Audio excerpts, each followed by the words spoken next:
The wilderness has a way of making everything else fade into the background.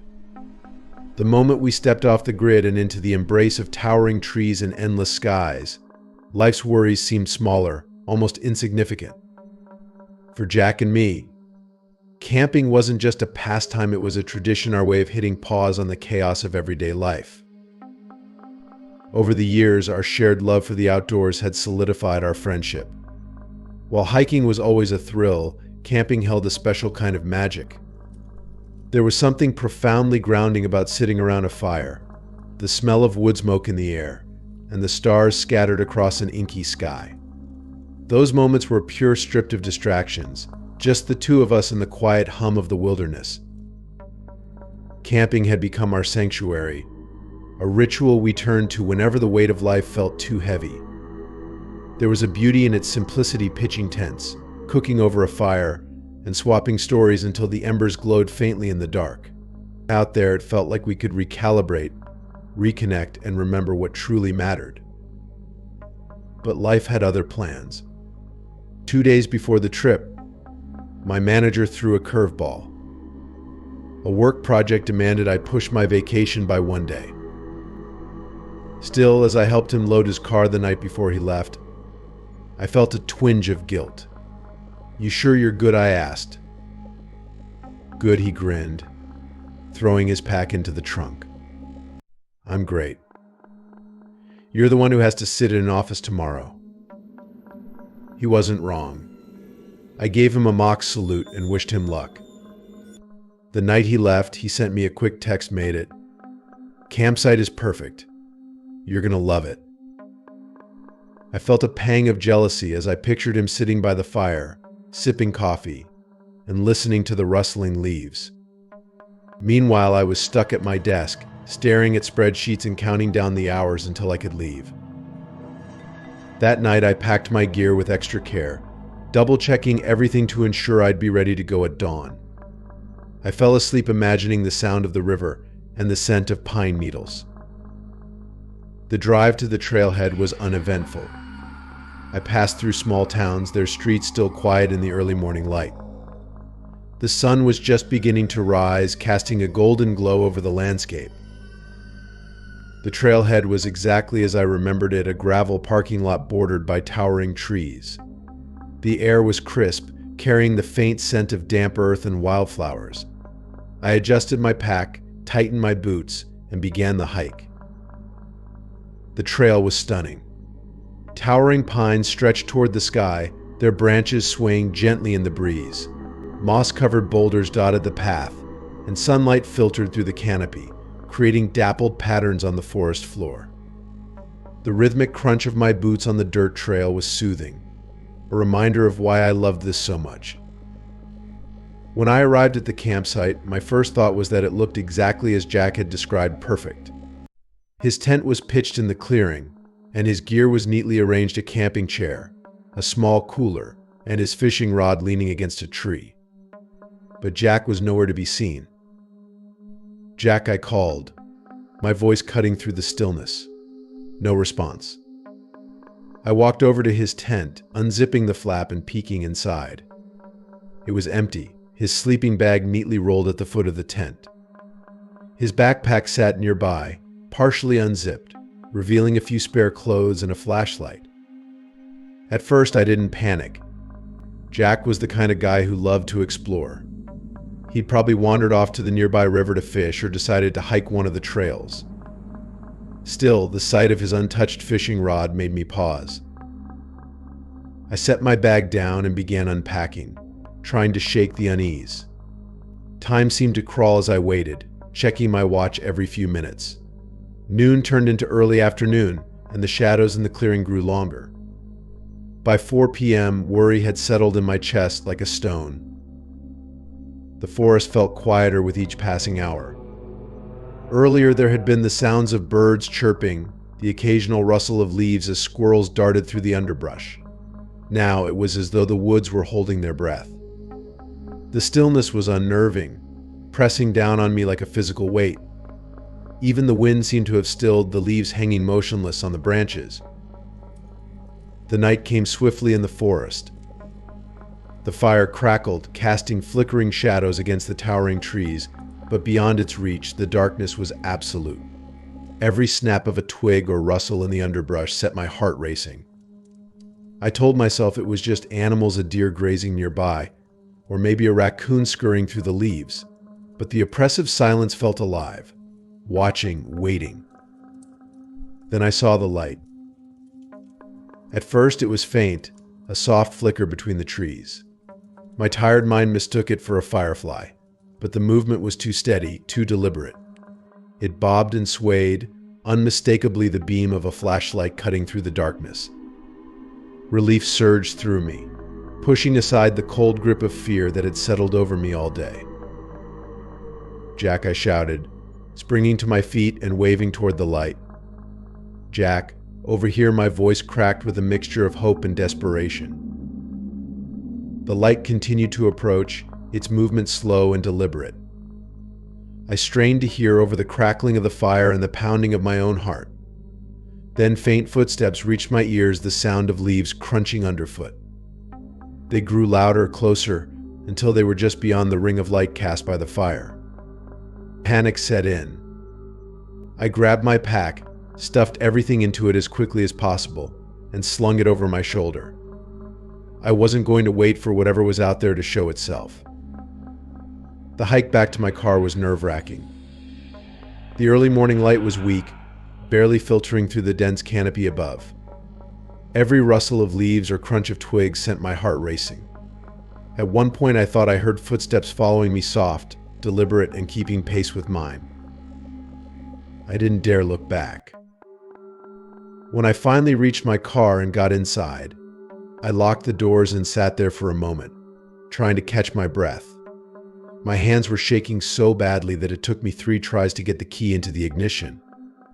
The relief I felt as the engine roared to life was short-lived, though. As I glanced in the rearview mirror before pulling out, I thought I saw a figure standing at the edge of the trail, just barely visible in the morning mist. It was too far away to make out any details, but it didn't move, didn't wave. It just stood there, watching. Once I regained cell service, I called the police. They assured me they'd send a search team and instructed me to stay nearby in case they needed more information. I spent the rest of the day pacing my hotel room, racked with guilt and replaying every moment in my head. Should I have gone into the woods to look for him? Had I abandoned him to some terrible fate? The search team found no trace of Jack that first day, but on the second, they discovered a trail of footprints leading deeper into the forest. Disturbingly, a second set of prints followed his, larger and heavier.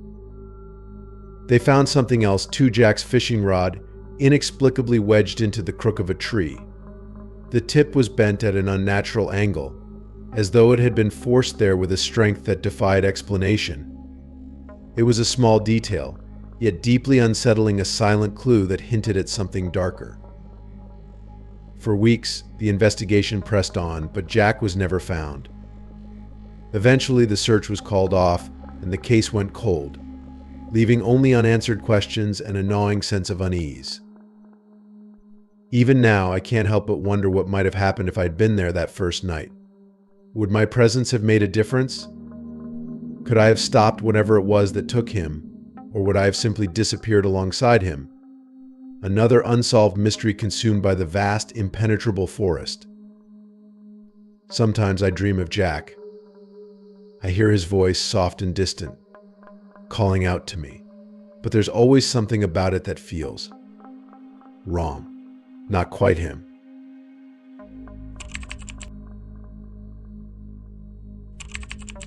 When I was growing up, my house was the go-to spot for my friends. My dad had a huge basement man cave, stocked with beer, and my parents didn't mind us drinking down there as long as we kept it under control.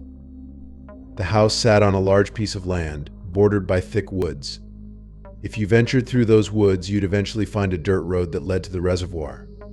That reservoir was my escape, my sanctuary, where I went to swim, think, or just get away from everything. One evening, my friends Ethan, Blake, Daniel, and Noah and I were hanging out in the basement, playing pool and listening to loud music. Boredom set in, and Ethan suggested we go for a hike to the reservoir. The sun was still up, so we all agreed. Blake and Noah grabbed some beers and we set off. The woods were still muddy from a recent rain, but we were committed to the idea. We crossed the reservoir's fence, which was technically off limits, but it was nothing new for us. We ended up on the near side of the reservoir, where there was a cliff we liked to hang out on.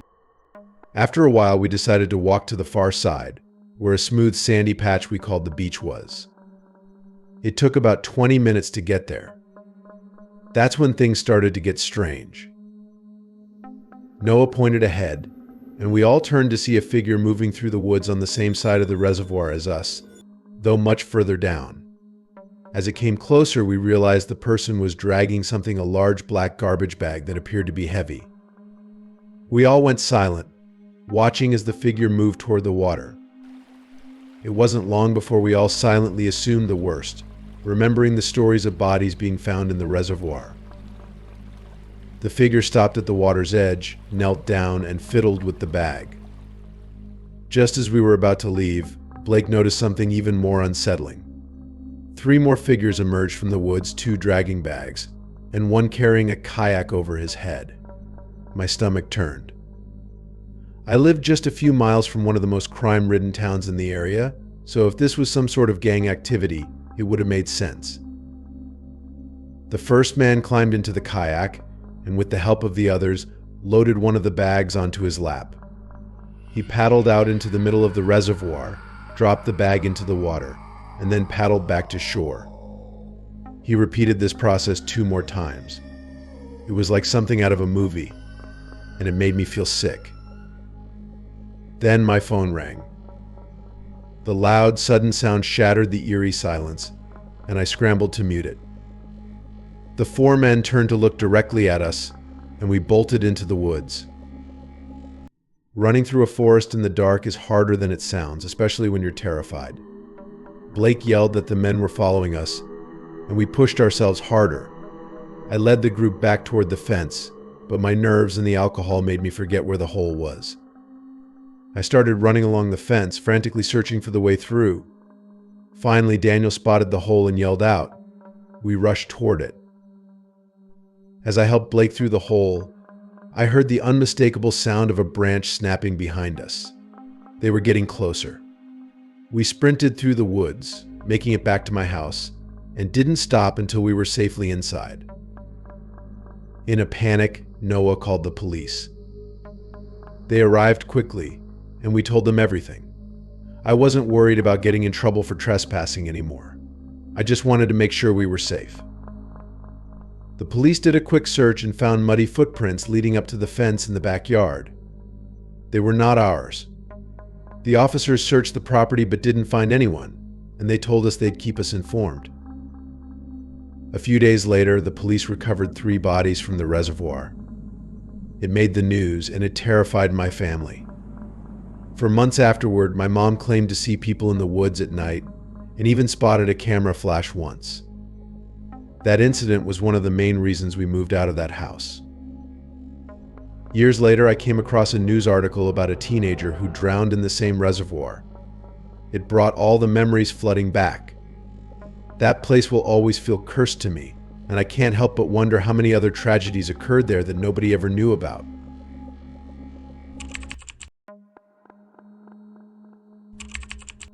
I didn't go into the forest that night expecting to find anything out of the ordinary. Hunting was supposed to be my escape, a way to clear my mind, to let the calm of the woods soak into me. But that night, something was different. Something in the air felt heavier, thicker. The kind of atmosphere that settles in your chest and makes it hard to breathe. Duke, my hunting dog, seemed to sense it first. He's been my companion for years, a reliable partner in these woods. I trusted his instincts almost as much as my own, maybe more. So when he stopped dead in his tracks, I stopped too. "What's the matter, boy?" I whispered, crouching down to pat his side. His body was tense, his ears pinned back, and his nose pointed straight ahead, into the dense black of the trees. He didn't bark or growl, just stood there, frozen, his tail stiff as a rod. I tugged gently on his leash, but he wouldn't budge. He let out a low whine.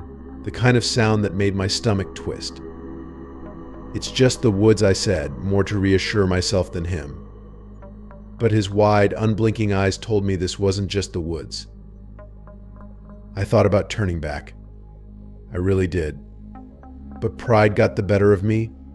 I'd hunted these woods for years. I wasn't about to let a little unease and a nervous dog spook me. "Stay here," I said, tying his leash to a sturdy branch. "I'll be back soon." Duke whined louder, pulling against the leash as I walked away. His cries faded into the distance, swallowed by the oppressive silence of the forest. It didn't take long for the unease to settle deeper into my bones. The usual sounds of the woods, crickets chirping, leaves rustling in the breeze, were absent. Even my own footsteps felt muffled, like the earth itself was trying to swallow the noise. I pressed on, flashlight cutting through the darkness, rifle slung over my shoulder. The hunt was supposed to ground me, to give me something to focus on. But the further I went, the harder it was to shake the feeling that I wasn't alone. The first time I saw it, I thought it was a trick of the light, a shadow flickering at the edge of my vision. I turned quickly, shining the flashlight toward the spot, but there was nothing there. I laughed nervously, shaking my head. "Get a grip, Alice," I muttered. But the forest had a way of making even the most rational mind question itself. I kept walking, every step feeling heavier than the last. My grip tightened on the flashlight as I scanned the trees, trying to convince myself that the flickering shadows were just branches swaying in the wind. But then I saw it again. This time it wasn't just a flicker. It was a figure tall, impossibly thin, standing perfectly still between two trees.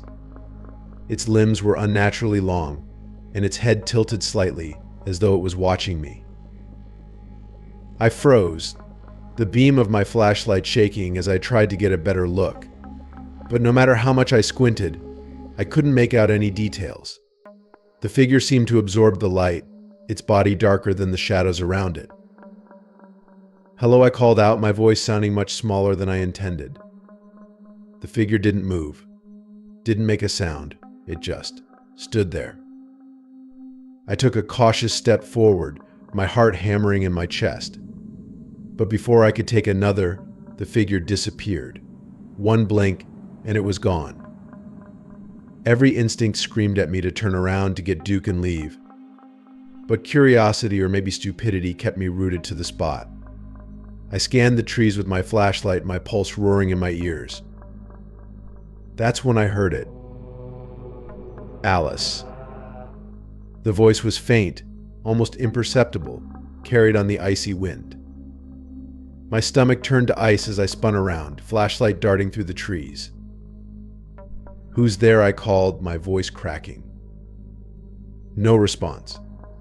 Just the suffocating silence of the forest. "Alice."